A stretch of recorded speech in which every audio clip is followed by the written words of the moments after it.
Nous sommes à 3 jours des élections présidentielles, premier tour, et nous allons connaître bientôt le résultat et un certain rapport de force qui va s'analyser au niveau national, mais bien sûr aussi au niveau local. Puisque nous aurons dans quelques semaines des élections législatives qui vont élire la nouvelle Assemblée nationale qui va permettre de rééquilibrer les forces, peut-être, à gauche, pour que le changement ne soit pas déçu.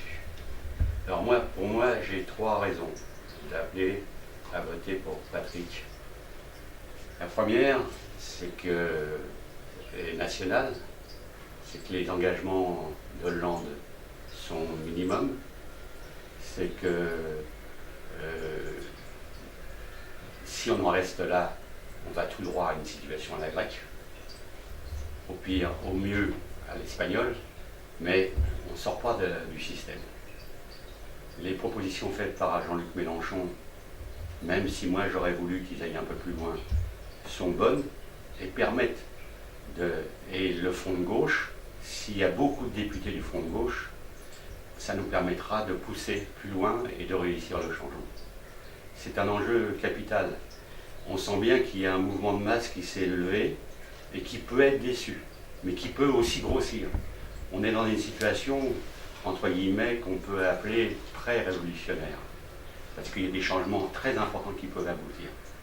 Donc c'est la raison première pour laquelle il faut qu'il y ait le plus de députés du front de gauche. Et je dirais le plus de députés communistes. Pour Aubervilliers, naturellement, vu l'historique de notre ville, le Parti communiste, son histoire, fait que ça a toujours été une force populaire. Quand on voit les députés communistes d'Aubervilliers, le premier, ça a été Charles Tillon, commandant en chef des FTP. Le deuxième, ça a été, en direct, ça a été Valdez-Crochet, secrétaire général du parti. Mon père, dont on voit la photo derrière moi, était son suppléant. Après, ça a été Jacques Arlite. Après, ça a été Muguet Jacquin, dont j'ai été pendant plusieurs mandats le suppléant.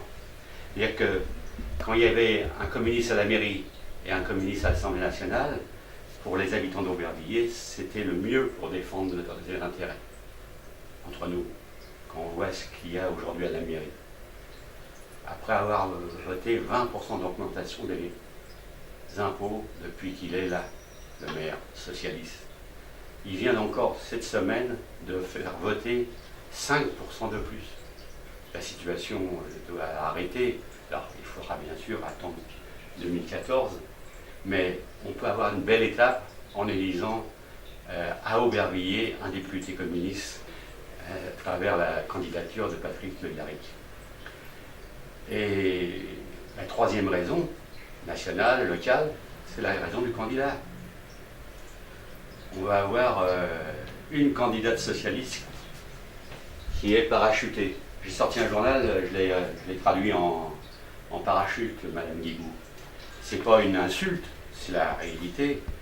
Depuis 92, elle s'est présentée dans 5 ou 6 endroits différents à chaque fois, pour les élections municipales, européennes. Et à chaque fois, elle promettait qu'elle serait près des électeurs.